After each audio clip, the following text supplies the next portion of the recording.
Два мача в 2 минути и отиваме в понеделник, където нашия ЦСКА играе срещу Ботев.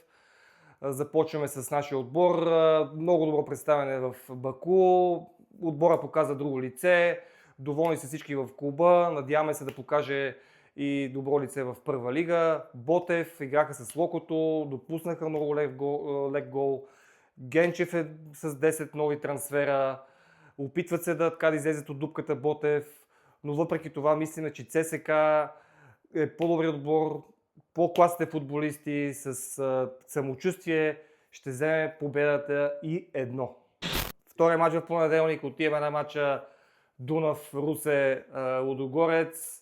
След матча им с Апоел прибраха се Лудогорец с наведени глави. Нищо ново не показаха, което показах и през миналата година.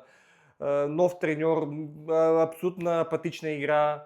Отиват в Русе с мисълта за мача в четвъртък. От друга страна пък Дунав от 6 години за първи матч в Русе. Стадиона го реновираха. Пълен стадион ще бъде, самочувствие. Трудно паднаха от Левски с 2-1. И ние смятаме, че Лудогорец доста ще се измъчи и матчът ще бъде под 3 гола и половина, за по-смелите даже под 2 гола и половина.